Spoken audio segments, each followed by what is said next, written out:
ano passado, em uma fazenda, tivemos ótimos resultados, acima de 70% de concepção com um IETF, fazendo essa finalização precoce, tanto os protocolos sanitários. Então, só tenho a recomendar que utilizem o protocolo reprodutivo e sanitário da Zoetis.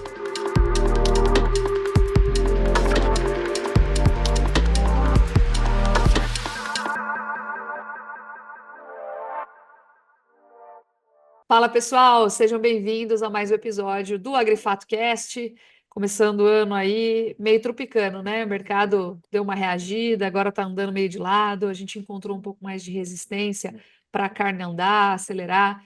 É normal, nós falamos no episódio anterior, né? A gente vai fazer uma continuação hoje do episódio anterior, por quê? Porque de fato janeiro é um mês mais assoberbado, a gente tem aí pagamento de contas, etc. Mas antes da gente entrar nesse assunto e de cara aí para o nosso podcast, nós temos uma novidade. E eu estou muito orgulhosa de anunciar essa novidade, que é uma parceria com a Zoetis, que agora é patrocinador do nosso programa, tá bom? Então ficamos contentes, agradecemos aí pela confiança da Zoetis. É uma empresa consolidada, conhecida no mercado, faz um trabalho muito sério. E como a Zoetis é nosso patrocinador, a gente lançou um bem bolado aqui, que é uma sessão de perguntas do patrocinador já na largada, no início do programa. Então, a gente dá direito ao patrocinador de fazer perguntas para a nossa equipe e tirar algumas dúvidas que certamente vão fazer esse link, né, entre mercado e estratégias comerciais e estratégias técnicas, né, que a gente deve aplicar em algum momento mais oportuno de mercado.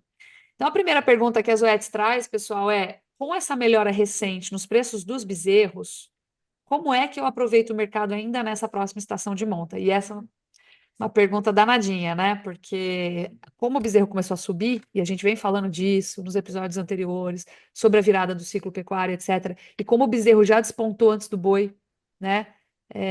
Apesar de o boi ter subido, a gente vem explicando isso. Acho que vale aí revisitar o episódio anterior ou os episódios anteriores. Assim, como aproveitar? Vamos partir desse pressuposto, né? O bezerro já começou a subir, já se mostrou aí despontando na fase de alta. Como é que eu faço para aproveitar o mercado ainda nessa estação de monta? Então vamos lá. Quando a gente fala em alta de preços para o bezerro, em alta real, e vocês, por favor, discordem para mim se eu estiver discordem de mim se eu estiver errada, mas o bezerro ele ainda tem chão pela frente, ele ainda vai se valorizar bastante, né? Então, nós vislumbramos aí no nosso último relatório de projeções para o preço do bezerro e do boi gordo também, né? A gente tem um relatório de projeções aí que faz os próximos 3 anos que a gente está enxergando para os preços. O bezerro ainda tem chão, então o bezerro está começando a querer bater os R$ 15 ali pelo quilo, né? E a gente visualiza que ele tem que andar ainda pelo menos até os 20. Então, como o bezerro ainda tem chão pela frente para se valorizar, né? Isso significa que, se você conseguir colher bons resultados zootécnicos na próxima estação de monta, a probabilidade é de que você ainda vai participar da próxima fase de alta com um pouquinho mais de oferta. Então, assim, o rigor, né, técnico para colher bons resultados nessa próxima estação de monta, ele vai determinar se você vai ter mais animais para oferecer, mais eficiência, né, nessa fase de alta ou não, tá bom? Aí, pessoal, né, da Zoetis, da nossa parceria, eles têm dados de uma pesquisa que eles fizeram, um estudo que eles fizeram, juntamente com o Grupo Gerar, né, que dizem aí que em uma estação de monta, quando você faz a inseminação artificial em tempo fixo, a IATF, mais uma ressincronização, o produto das Zoetis que eles usam nesse caso é o Resync, você ainda pode atingir aí 75% de taxa de prenhez, né? Dados do Gerar, como falei, com apenas 2 inseminações. E aí o protocolo que eles recomendam, tá? Pelos resultados desse estudo do Grupo Gerar, que coleta mais de 13 milhões de dados, são que protocolos de 11 dias têm mostrado maior eficácia, pois são os que melhor representam o ciclo estral do animal, tá bom? Na média. Então, melhor custo-benefício, com mais bezerros no final da estação de monta, e daí a gente tem mais oferta para oferecer, para colocar no mercado aí nessa próxima fase de alta de ciclo, tá bom? Então, Sim. fizemos aqui essa parte informativa e de oferecimento. Quem quiser saber mais, por favor, só acessar o QR Code que está na tela. Inclusive, essas perguntas que eles trazem para a gente, são perguntas relacionadas a mercado, que provavelmente vocês também têm, que os clientes deles levam para eles, olha só, e que a gente consegue fazer esse mix aí entre mercado e técnica, tá bom? Então, a gente vai começar aí trazendo esses assuntos, eventualmente, para vocês também. Só E é fazer isso uma. aí. Tá me Fala aí. ouvindo? Vamos só fazer uma adição Opa, desses números aí que você trouxe, né? Acho que só para reforçar o sentimento e o feeling. A gente falou no ano passado sobre, acho que o descarte de fêmeas como um precursor desse aumento de preço do bezerro, né? Você falou aí sobre o bezerro de 20 na nossa projeção. Só para ter uma ideia, para o pecuarista que negociou lá em 2021, quando o preço do bezerro bateu suas máximas, para ele recuperar o valor do preço do bezerro em reais por quilo que ele tinha lá em 2021 hoje, ou seja, só deflacionando, ele teria que voltar para um bezerro de 17, 18 reais, tá? Então a gente teve ele durante o ano de 2024 um volume de descarte de fêmeas que foi basicamente o maior da história, tá? Eu tô falando de mais ou menos aí quase 17 milhões de fêmeas que foram descartadas, que foram abatidas durante o ano de 2024. Uma participação que os números do IBGE não foram fechados ainda, né? Vão ser fechados, mas que provavelmente vão revelar a maior participação de fêmeas da história sobre o total abatido no Brasil. Óbvio que a gente pode ter alguns incrementos aí, né? A gente está evoluindo em produtividade, descartando mais fêmeas de maneira geral, mas ainda assim é um nível de porcentagem de participação muito elevado e que provavelmente tem respaldo justamente no que aconteceu nesses preços, né? No preço do bezerro não está garantindo uma margem. E acho que a estrutura, para quem está pensando de maneira cíclica, de maneira de investir na pecuária, como colhendo os resultados desse descarte elevado, é obviamente tentar coletar o máximo de bezerros possível na hora que o preço bater sua máxima, né? Acho que esse é o intuito dessa estratégia. E acho que o que a gente viu durante o ano de 2023 e reforça isso durante o ano de 2024 é justamente essa percepção de muita gente abateu fêmeas, por quê? Porque estava pressionado em sua margem. Porém, se há a possibilidade de investimento agora para justamente colher o melhor resultado possível, acho que esse momento é muito produtivo, assim, se você conseguir, obviamente, investir dentro da sua fazenda, da sua propriedade, para tirar o máximo de bezerros possíveis nos próximos 2 anos, acho que aí o pecuarista vai lidar com uma situação um pouco mais confortável da perspectiva de margem e receita, né? Só para é, reforçar e esse sentimento. legal, excelente, Iago. E quando a gente fala de estratégia de comercialização, é sempre bom lembrar, né? Eu gosto muito de bater naquela tecla do conceito, né? Commodity, produto de baixo valor agregado, altamente intercambiável, mas necessário para a existência, para a manutenção da vida humana na Terra. Então, estou falando de algodão, petróleo, pode até, esse negócio de renovação de matriz energética, o petróleo pode ser substituído, mas hoje é necessário. Então, vamos lá, né? Nós estamos aqui porque ele existe. Estou falando de carne. Então, como é necessário para a manutenção da vida humana na Terra, é um produto básico, né? Ele vai ser sempre demandado. Então, a gente está falando de ciclos de preço. Se a gente aumenta muito a oferta desse produto acima da necessidade, o preço vai cair. Se o preço cai e não estimula a produção, aquela produção vai ser reduzida para depois o preço subir. Então, nós estamos falando de ciclos. Então, como a gente está falando de estratégias comerciais para se aproveitar esses momentos, e inclusive de técnicas, né, produtivas para incrementar isso, o que que a gente deveria buscar? Oferecer mais desse produto nas fases de alta e colocar as barbinhas de molho, começar a comercializar menos nas fases de baixa, né? Reter isso aí, porque o que está com o preço baixo vai voltar a subir, o que está com o preço alto daqui a pouco vai cair. Então a gente tem que fazer um contraponto sempre com o ciclo pecuário. Não dá para parar de operar, que a fazenda está sempre aí, mas dá para a gente fazer ondas de maior produção ou de menor produção, e maior retenção, maior foco em oferta, enfim. Então agora, como a gente está falando de entrar, né, como o Iago trouxe aí, né, uma informação que corrobora com isso, recorde de abate de fêmeas. A gente deveria reduzir a produção de bezerros, o preço do bezerro já está mostrando sinais de que vai subir, e aí eu preciso ter oferta para colocar no mercado, e para ter oferta eu preciso ter uma estação de monta eficiente, e faz todo sentido, né? Então, pergunta legítima, comentário legítimo, e fica aí essa informação. Agora, da último episódio para cá, a gente fechou os dados de exportação de carne, né, Iago? De Sim. 2024, recorde histórico absoluto, já tinha sido batido. Agora veio o detalhe dos mercados que participaram aí desse recorde de exportação em volume e faturamento, né? E, claro, a gente já estava esperando que tivesse essa questão com China. Eu acho que vale a pena a gente trazer à luz aqui a questão da investigação chinesa que me preocupa um pouco, para falar a verdade, né? Eu não gostei dessa palavra, investigação. Eles querem aplicar essa questão das medidas de salvaguarda, né? O que são medidas? Agora está todo mundo falando de medidas de salvaguarda, mas ninguém sabe muito bem o que que é. Então, acho que é importante a gente estabelecer o que que é a medida de salvaguarda. Então, são medidas para resguardar um determinado mercado que, teoricamente, está sendo prejudicado por importações excessivas. Então, olha, o pessoal está importando demais e a minha indústria aqui dentro está ficando menos competitiva, não está reinvestindo para competir com esse mercado. Então, é o que eles estão investigando lá. E caso isso seja confirmado, né, dentro dessas investigações, e aí tem as etapas todas ali para seguir, poderiam ser aplicadas futuramente tarifas para importação, cotas para não prejudicar internamente aquele mercado. Isso poderia ser por um tempo ou poderia ser prorrogado. Então, assim, o que que eu vejo, né? Ah, mas a gente foi parceiro importante da China quando teve a peste suína africana, que dizimou o rebanho suinícola. Então, acho que isso não vai acontecer. Eu falo, então, mas depende, né? São momentos diferentes de mercado. Naquele período estava faltando carne e agora aparentemente está excedendo o volume de carne internamente. Porque o preço do boi lá está nas mínimas, né? Baixou muito. Parece que o preço do boi em dólares lá está mais barato do que no Brasil. Sim. Pelo nosso levantamento aqui, que o Iago até me mandou um gráfico recentemente, depois posso ver se eu levanto aqui para mostrar para Isso vocês. mesmo. E, e aí a gente sabe, a China é um governo totalmente diferente do que a gente está acostumado, né? Um governo muito centralizador. Pra vocês terem ideia, outro dia eu vi o. Como é que ele chama? O Habib, o cara da Jack Motors. Ele é diretor lá, ele é CEO da Jack Motors, esqueci o nome dele. Cara, ele fez um relato muito interessante de como que funciona a economia chinesa, que é muito centralizada pelo governo.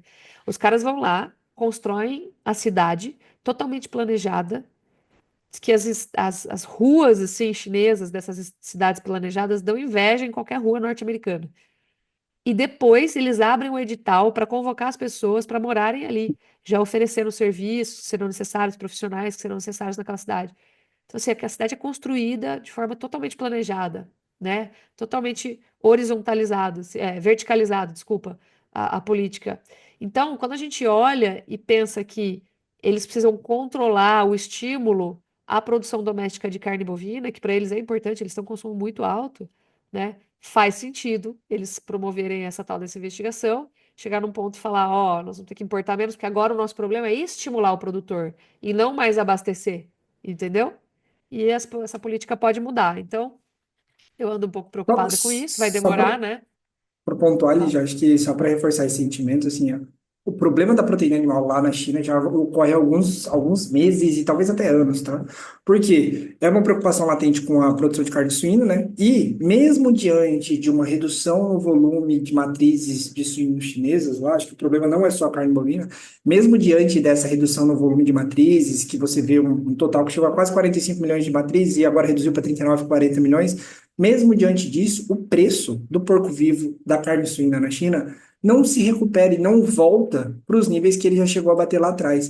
Então, eu estou falando do preço da carne suína que desde 2021 figura ali entre 20 e 30 yuans por quilo, que é um patamar que hoje, né, pelos relatos que a gente vê, não remunera completamente o suinocultor chinês.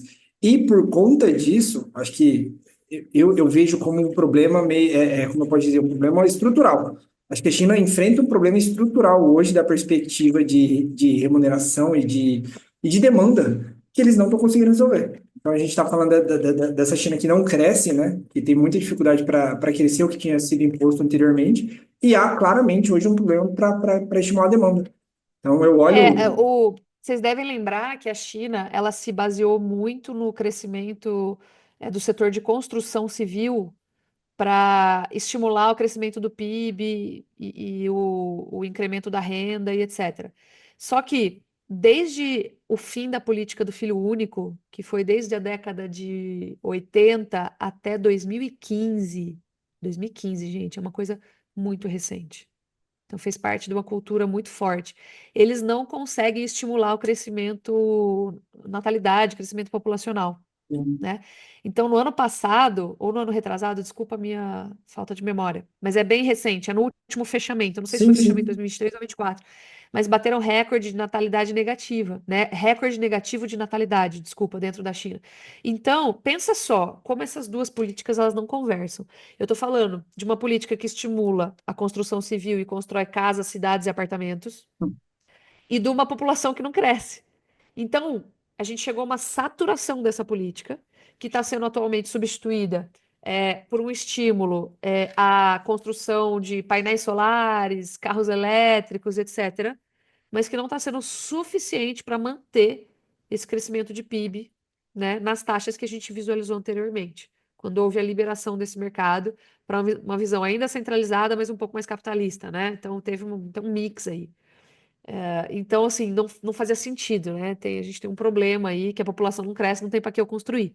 e daí essa política ela se estagnou, na verdade ela se desgastou, e ela está tentando, o governo está tentando substituir ela com outras coisas, produção de chips, né, painéis solares, carros elétricos, mas também não está dando conta.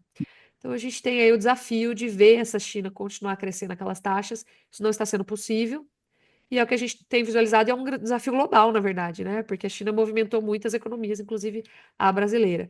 E agora, cara, acho que o Stefan depois vai ter bastante para falar sobre isso, porque entra muito na questão do mercado de soja.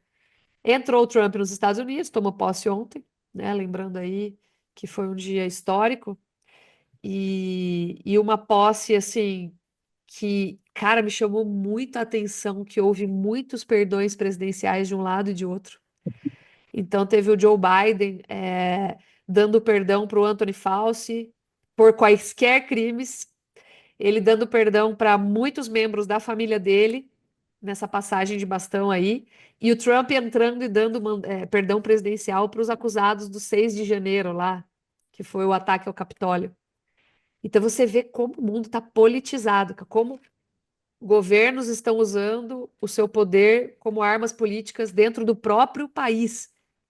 Isso está claro para mim porque aconteceu dos dois lados. Eu não estou acusando nenhum nem outro, hein? Vejam bem. Isso aconteceu tanto do lado do Joe Biden quanto do lado do Trump. Então a gente tem aí uma briga de poderes, né? Inclusive poderes políticos. E aí uma das características ou uma das questões que a gente vai observar ao longo do mandato do Trump é a aplicação dessas tarifas, né? Essa guerra tarifária que ele promete fazer. Por exemplo, de 100% contra os BRICS, né? E aí entra Brasil no meio, entra a sojinha no meio, que já tinha entrado, porque já tinham aplicado tarifas excedentes aí sobre a soja para fazer o trading com a China. E aí sobrou, obviamente, coisas positivas para o Brasil, que se tornou o maior parceiro comercial dos Estados Unidos. Agora vamos ver como isso termina. Então, assim, vamos ver se não vai sobrar tinta para o Brasil daqui para frente. E se não vai sobrar tinta para o Brasil, significando tinta para cima da carne bovina brasileira também. Lembrando que os Estados Unidos foram um dos principais mercados para carne bovina brasileira em 2024. Sim, só para Então, comentar, gente, Lígia, você está falando cara, só. vem muita onda forte para tsunami por aí. Acho que só da carne bovina, só para trazer o comentário. A gente tem acesso à cota de outros países, né? Que o Brasil tem acesso a 65 mil toneladas sem tarifa de importação. Pela primeira vez na história, essa cota de outros países, que não necessariamente é o Brasil, mas que hoje é só o Brasil que usa, foi preenchida até o dia 13 de janeiro, né? O total de 85% dessa cota. Pela primeira vez na história, a gente deve fechar o mês de janeiro já com 100% dela preenchida. Ou seja, os Estados Unidos passa por um problema de carne bovina. Não sei como o Trump vai resolver isso, não sei como vai ser direcionada essa história, porém, a gente está vendo um problema estrutural de produção de carne bovina nos Estados Unidos. Se vai acontecer ou não é outra história, né? Mas acho que vale só ficar atento a isso. Eu só queria trazer esse comentário rapidinho. Eles bateram recorde de bate-fêmeas de novo, né? E Sim, aí a gente tende a. Acho que isso reforça aquela nossa tese de que a fase de alta do ciclo brasileiro vai se sobrepor, elas vão se orquestrar aí mais ou menos em momentos diferentes, mas em fases iguais, sim, né? Com o ciclo pecuário norte-americano. E lembrando que os Estados Unidos são é o maior produtor do mundo, um dos maiores consumidores do mundo, e junto aí com o Brasil, vai faltar oferta no Brasil provavelmente. A gente pode entrar na questão econômica brasileira, que me preocupa, já falamos bastante sobre isso também. Mas, cara, a gente teve uma crise econômica entre 2014, 15, 16, gravíssima, né? Depois veio a pandemia e o ciclo pecuário continuou mesmo assim. Então, acho que a gente pode sim ter uma influência sobre o consumo, mas se a gente tiver uma demanda abaixo do que está hoje, significa que talvez a gente precise abater um pouquinho mais de fêmeas para entrar na fase de alta. A gente pode até demorar um pouquinho mais para entrar na fase de alta, mas ainda assim nós vamos entrar. Por quê? Porque a crise da pecuária existiu, a liquidação de fêmeas já aconteceu, né? Agora a gente precisa só saber de que tamanho que ela vai ser. E a gente já sabe em grande parte, porque já foram 3 anos de liquidação de fêmeas, mas beleza, até onde exatamente ela vai? Agora, isso não anula, não neutraliza o fato de que vai faltar boi lá na frente, porque essas fêmeas já não existem mais, entendeu? sim. Então, assim, tem sempre essa questão para a gente trazer à tona. Agora eu queria entrar um pouquinho nesse mercado mais palpável, esse mercado mais do dia a dia, né? E a gente está observando a bolsa numa gangorra muito doida aí. E, ô Laurinha, traz para a gente as informações aí, sua análise, por gentileza. Olá, pessoal. Começando mais uma semana e positiva até, né? O janeiro começou nos surpreendendo positivamente aqui. indo com preços além do que era esperado, né? Historicamente, nós não observamos um janeiro tão positivo relacionado a consumo mesmo. Mas o conjunto de fatores de uma exportação é muito interessante, né? Puxada principalmente, como o Iago comentou aí, por Estados Unidos, né? Apesar de China não estar desempenhando tão bem nesses momentos, tentando abaixar preço, né? Pelo momento que eles estão vivendo lá também, temos o Ano Novo Chinês batendo na porta aí. Logo depois, eles entram num processo de recessão econômica temporária, vamos falar assim, similar ao que a gente tem aqui no janeiro. Então, as exportações costumam dar uma enfraquecida nesse período, né? De uma carne que chegaria lá no 1 mês até 2 meses após esse período de ano novo chinês. Então, é o que a gente deve observar. Mas como nós temos outros países aí que o Brasil tem se consolidado como um grande fornecedor também, isso tem sido bastante positivo. Então, esse conjunto de fatores, de um interesse um pouco menor do pecuarista em negociar com exportações boas, tem trazido essa firmeza para o mercado pecuário. Semana passada, o boi continuou subindo, se consolidando nos 335 reais por arroba no estado de São Paulo. A gente está vendo isso em outros estados também, então a gente vê boi Mato Grosso, por exemplo, 320, vi alguns negócios pontuais até um pouquinho mais do que isso. Então, isso reflete aqui para a gente, né, que isso não é algo só focado ali no nosso estado principal, no nosso estado base, vamos falar assim, que é de preços, né, que é o estado de São Paulo. Outros estados também têm sentido esse movimento de aquecimento, mas nos preocupa essa questão de escoamento de carne para o mercado interno, né, que tem, de fato, piorado, o spread tá pior, né, entre a carcaça casada e a arroba bovina, e a gente viu isso lá no final de novembro, início de dezembro, começar a piorar, justamente porque estava com essa dificuldade de escoamento para o mercado interno, e isso ocasionou uma pressão negativa, né, nos preços da arroba bovina. Então, acho que, apesar desse otimismo que a gente tem observado em todas essas semanas aí do mês de janeiro, acho que vale ligar realmente esse sinal de alerta, né, sinal de atenção, porque a indústria está piorando as suas margens e isso pode acabar refletindo aí num curto prazo, né, nos preços da arroba, nessa virada aí de mês de janeiro para fevereiro. Então, acho que é ligar esse radarzinho de atenção, mas por enquanto, assim, olhando o cenário atual, a gente tem visto um mercado positivo, aquecido, as escalas de abate têm alongado, então a gente observa um alongamento em relação às semanas anteriores, né? A gente está falando em escalas aí saindo de 7 para 8 dias úteis na média Brasil, são escalas que agora já dão um conforto maior para a indústria. Esse é um outro ponto também. Então, é aquele ponto, né? Olhando o cenário, a visão de hoje é um cenário positivo, mas alguns movimentos vão se desenhando para que, muito possivelmente, nós observemos aí um cenário não tão interessante para os próximos dias. Eu acho que a gente tem que ficar atento a isso. Olhando o mercado de bolsa, um mercado bastante lateralizado, preços andando de lado, um dia sobe, outro dia cai, mas com preços estáveis, vamos dizer assim, e em linha com o que a gente tem hoje, até vislumbrando um cenário positivo, principalmente para o curto, médio prazo, né? Então, até um pouco na contramão do que a gente contextualizou e desses indicadores que a gente analisa, que podem trazer uma pressão negativa para o boi gordo no mercado físico, a Bolsa não está projetando isso hoje. A gente olha, por exemplo, para um fevereiro, que está falando de um boi de 330. A gente vê um CPEA que ainda não está conseguindo se consolidar nesses 330. Ou seja, o que a Bolsa conjectura hoje é uma valorização para o mês de fevereiro, né? E em março, uma possível queda.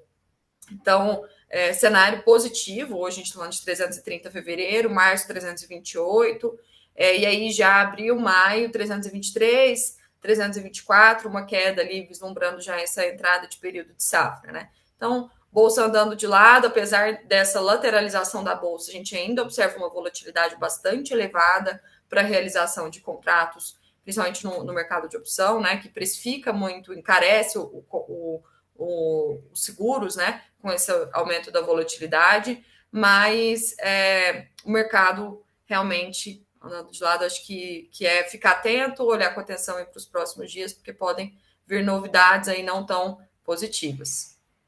Eu estou achando o mercado assim, apesar da alta do final do ano passado, o pessoal ainda está bem desanimadão, assim, bem devagar, bem machucado.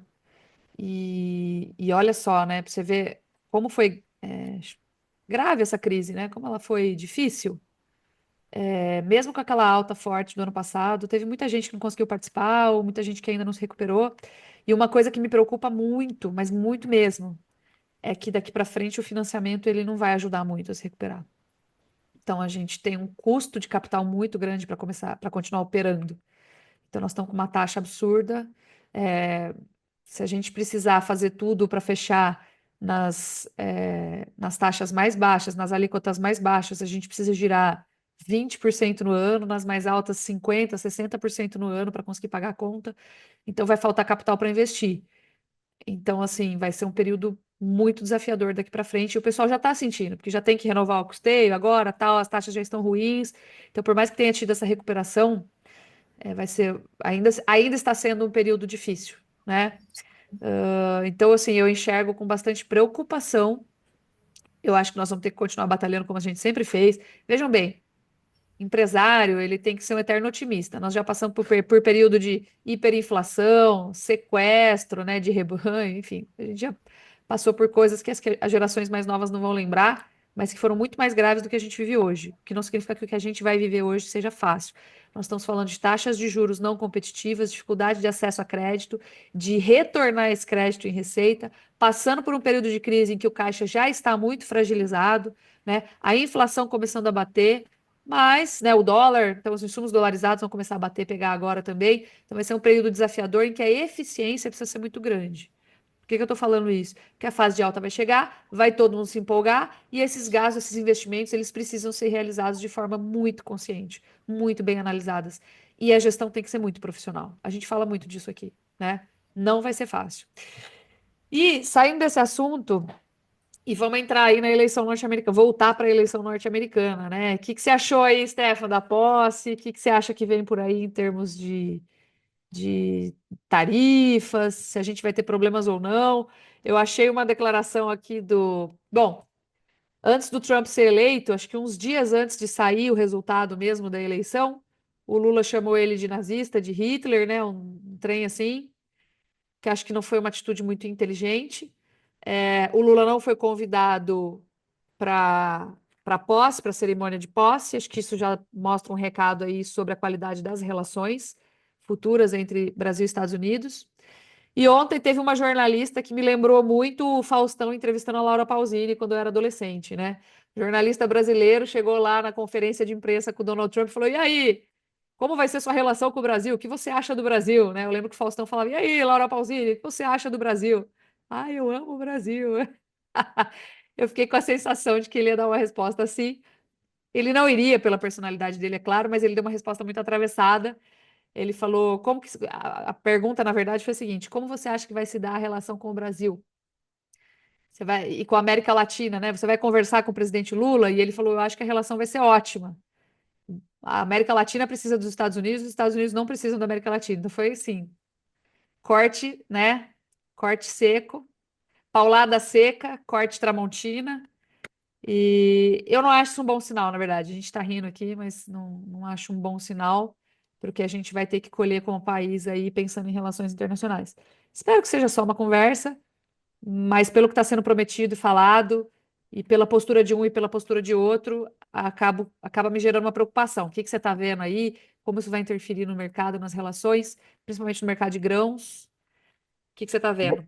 Bom, Lígia, bom, pessoal, boa tarde, bom dia, boa noite, mas acho que o primeiro ponto que dessa questão toda é o quanto o dólar vai se movimentar, né? Acho que esse é um dos principais reflexos que a gente tem de ver nessa questão internacional. Temos o nosso complicador doméstico aqui, né? Questões das contas do governo, que já vem sendo debatida ali desde o final do ano passado e até agora nada concreto, mas acho que esse é um ponto crucial, né? Como que vai ser também essas questões do novo alinhamento, né, do governo Donald Trump. Acho que um ponto que ficou meio morno ontem no primeiro discurso é que ele não trouxe ali declarações ou não trouxe nenhum ponto mais latente da relação dele com a China, que é o que normalmente beneficiaria, principalmente o mercado de soja brasileiro. E isso hoje, né, na terça-feira, aí a gente vê Chicago respondendo de forma muito expressiva, aí uma alta de 20 pontos. olhando para esse discurso de ontem, que foi um tom bem moderado a nível China, né, a nível de relações de China, acho que tem aí até um negócio que chegou até que foi que eu compartilhei aqui internamente ontem, né, as apostas, né, hoje tudo é aposta, e o pessoal estava justamente ali, né, vendo qual que era a probabilidade do Trump fazer aí, entrar aí nos próximos 100 dias com com um conflito, né, com umas negociações comerciais aí mais fortes em relação à China. E esse número de aposta, né, desde a eleição, né, a chance era mais de 50%, e até ontem esse número tinha caído ali para 12% de efetivamente entrar num conflito comercial.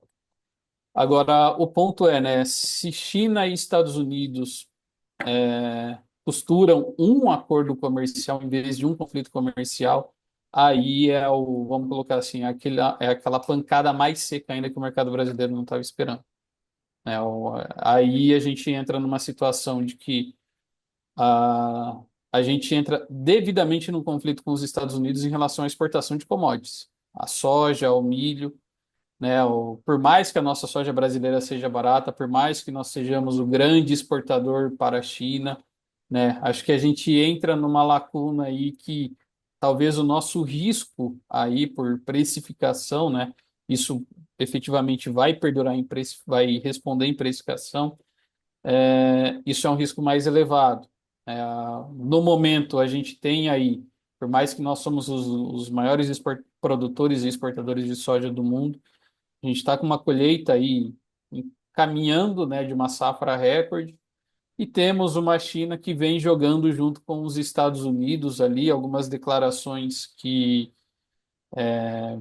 cada um está no seu papel, né? São duas potências ali, cada um vai olhar o seu dentro dessa classificação de risco.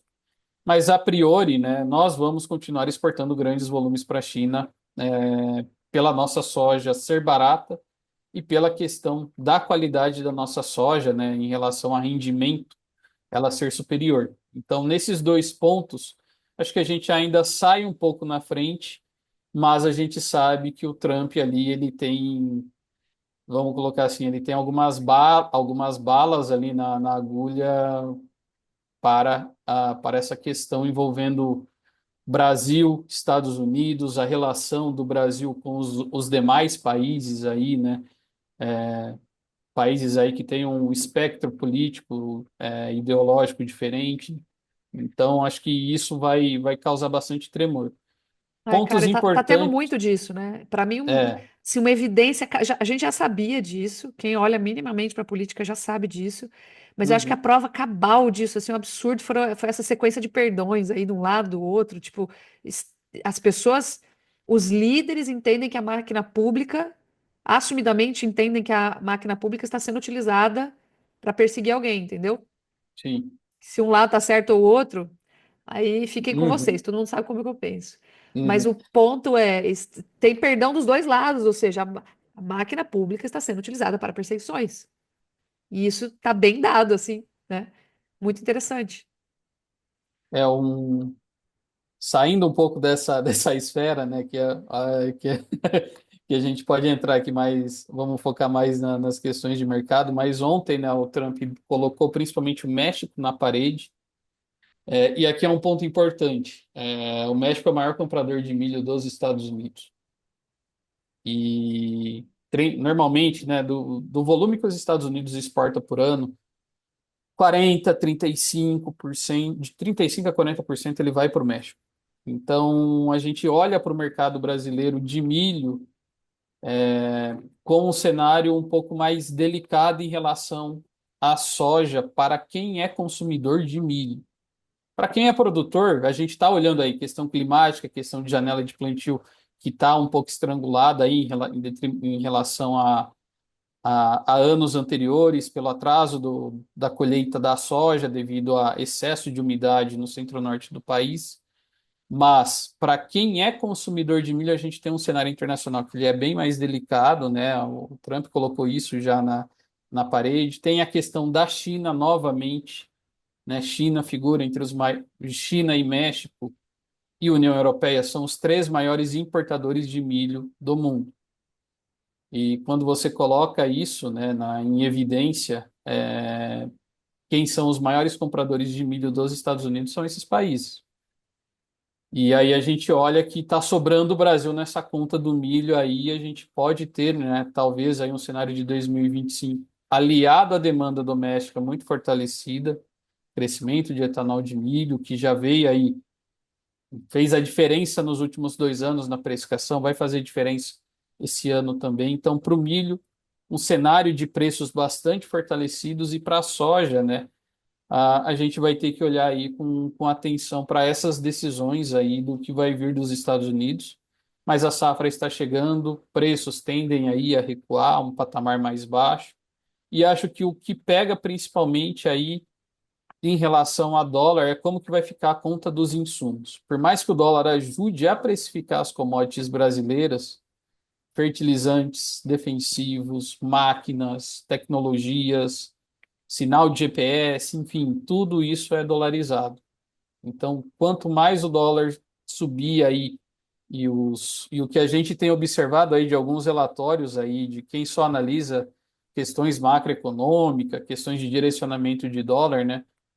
É um cenário de dólar, né? Muito provavelmente aí as probabilidades dele atingir patamares ali acima de 6,50, R$ 7 são mais palpáveis do que ele retornar a níveis ali de 5,70, 5,50, mas são pontos aí que vão exigir bastante, né, de quem tem produto para comercializar, né, a indústria de nutrição, né, comprando farelo de soja. Tem a questão da Argentina também nesse momento, né, a safra da Argentina vem passando aí por um período, né, dos últimos 30 dias aí de bastante irregularidade climática. Choveu no final de semana, mas não foi uma chuva que acalmou os ânimos do mercado, muito aquém do que estava previsto. E por enquanto o mercado tende a surfar aí, né? Vai surfar grandes volatilidades. Acho que a cada post nas redes sociais aí de Trump ou de qualquer membro do teu governo, o mercado vai reagir a isso, né? Acho que um outro ponto importante é que o Trump já trouxe aí uma sinalização, né, alguns decretos para ampliar a produção de petróleo. Isso joga contra a questão de combustíveis renováveis, da mesma forma, saindo do Acordo de Paris, joga contra essa questão de transição energética. Já eram fatores aí que ele vinha colocando, né, já vinha declarando abertamente, né, durante todo o período eleitoral e pós-eleição, até os nomes ali de membros do governo estão mais relacionados a isso. Então, acho que o principal recado que fica, né, é que o mercado de milho ele está numa conjuntura mais consistente, né, e o mercado de soja ele depende aí de alguns fatores para, mesmo com uma safra recorde, para entender se ele deslancha ou não. A princípio, né, a gente tende a ver aí talvez um cenário de 2025 aí de reequilíbrio, né? Se essa situação de precificação se manter aí a gente vai ver o mercado de milho provavelmente ampliar a área de plantio verão do ano que vem. Então aí tem conjecturas aí que, que podem ser trazidas para direcionamentos futuros, mas assim, o que a gente olha agora de imediato, assim, ainda para o milho um pouco mais fortalecido por demanda doméstica e internacional e um quadro de risco para o milho segundo a safra que está sendo desenhado. Eu acho que vem um desafio aí para os Estados Unidos nesse sentido, muito grande, porque, cara, já fechou o tempo com a China. Fechar o tempo com o Brasil, complicado, né? Começa a vir confusão de todo lado. Agora, eu tô achando o cara bem topetudo, assim, no sentido figurativo, não só literal. Mas acho bem válido o que você falou. E aí ficar de olho no dólar mesmo, né? E ver até onde o Banco Central vai conseguir continuar com essa questão dos leilões de câmbio, que deu uma boa segurada aí, de 6,30 voltou para 6,05, né, tal. Vai dar uma boa segurada. Ô, Rodrigo, o que que você fala pra gente de mercado futuros aí? Mercados futuros? Bom, vamos lá, Lígia. No dia de ontem nós tivemos feriado nos Estados Unidos, né? Bolsa de Chicago não teve negociação para os futuros das commodities. Retornaram no dia de hoje, né? Pós início aí do mandato do Trump, positivamente. O Stephen pontuou aí 20 pontos de alta, né? Oscilações perto de 2%, né? O contrato março, que é uma das referências, no caso da soja, para a nossa safra brasileira, está numa região bastante relevante aqui que a gente acompanha, né? 10,55 dólares o bushel, são patamares que ele atingiu nos últimos, recentemente, inclusive, na última semana, mas também em meses anteriores, e o mercado retornou. Então a gente coloca aí como uma região de resistência, dos 10,55 aos 10,64. Então, eu acredito que seja uma importante região a ser monitorada para esse vencimento, mas de maneira geral, um viés positivo de curto e médio prazo, tanto para o contrato março na soja quanto para os contratos mais à frente.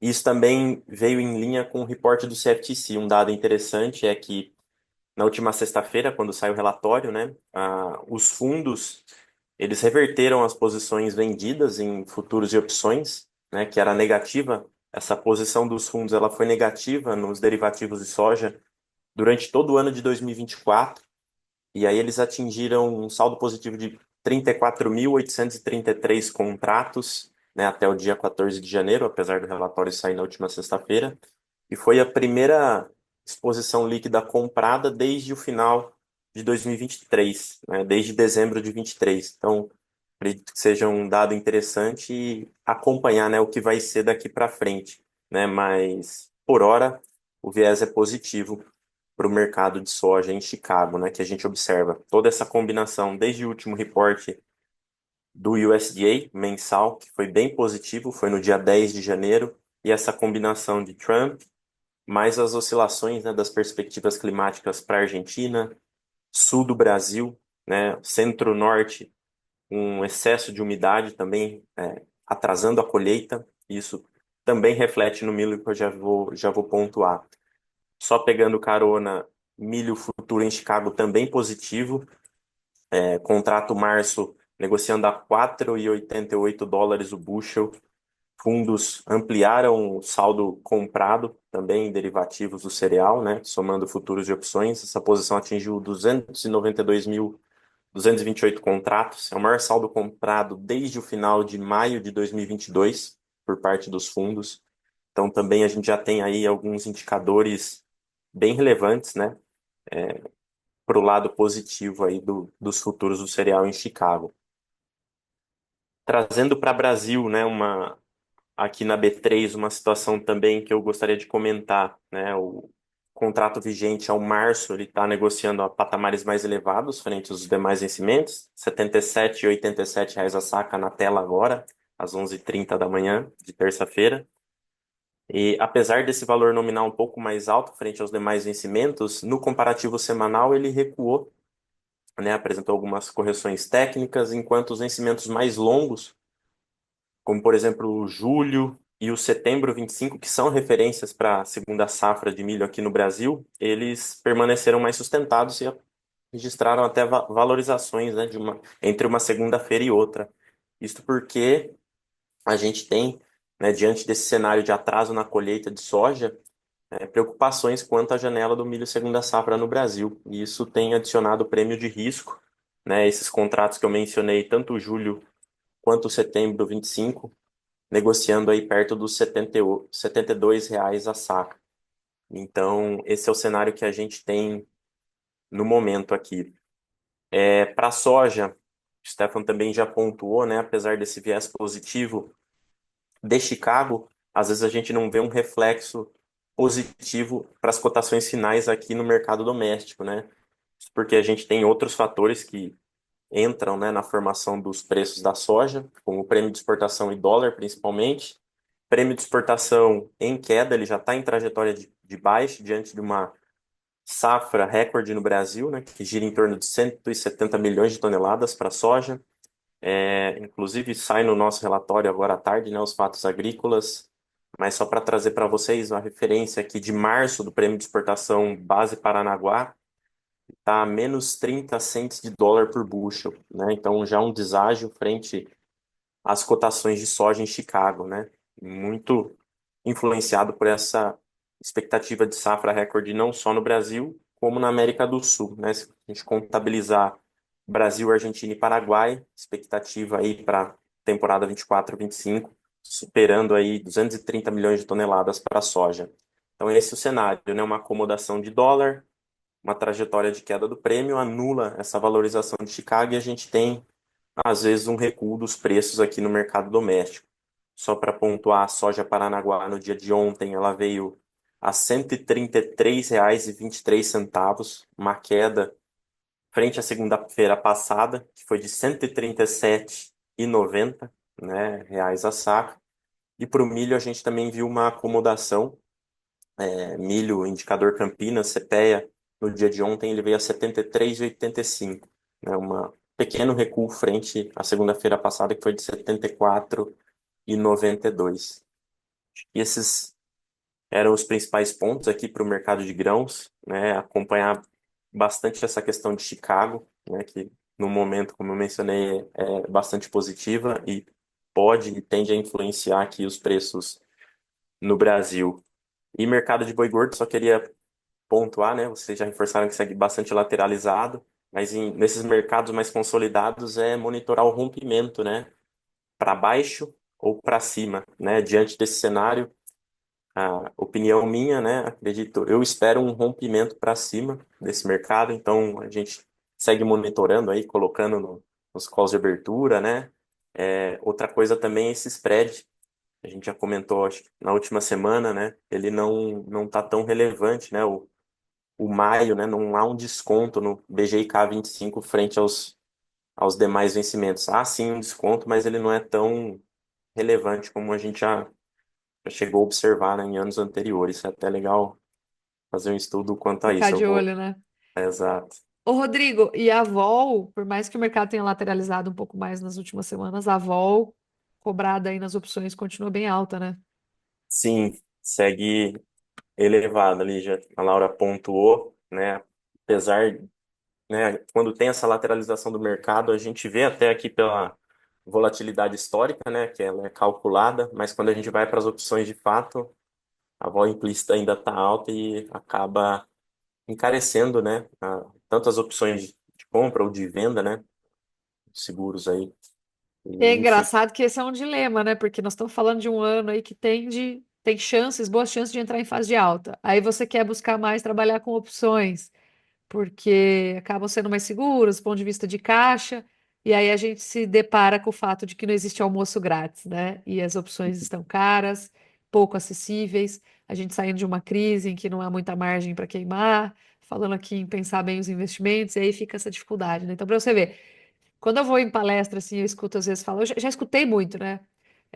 Tem que fazer, o seguro é fácil, é obrigatório, é fácil de entender. Não é tão fácil de aplicar. Na prática, são decisões complexas que a gente tem que tomar, com respostas que não são exatas e certeiras, assim. Não é a mesma coisa que eu furar um poço artesiano e falar, cara, você tem que cavar 25, 50 metros. Não é a mesma coisa.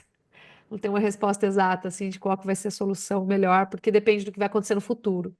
E o futuro a Deus pertence, né? Então, mas estão caras ainda as opções, e, cara, o jeito tem sido pensar assim, esse ano talvez seja maior o risco de a gente ter que travar uma reposição do que, de fato, o boi gordo, mas ao mesmo tempo qualquer coisa pode acontecer. Então, o caminho está sendo a gente focar e trabalhar com NDFs ou com o próprio mercado futuro. A liquidez dos contratos mais na frente ainda está bastante suprimida, bastante ruim, pequenininha. E a gente ainda precisa ver como é que vai ser essa transição de indicador, né? Ver como que vai ser a dinâmica do mercado depois que a gente fizer essa virada aí de transição entre indicador CPE e indicador da Tagro, né? Muito que É isso. bem.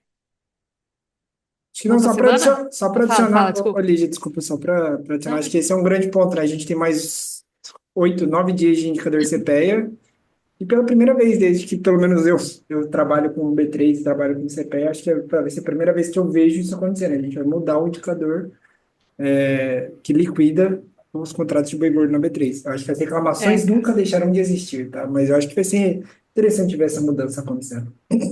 Vamos ver também. Vai ser inédito para mim, então. Eu que sou mais dinossauro aqui, então é isso aí. Sim, Muito bom, gente. Vamos para a semana. Brigadão. é E é Boa isso. isso aí. semana, turma. Bom Valeu, trabalho. Valeu, turma. turma. Bom. Obrigada. obrigado, pessoal. Boa semana. Valeu.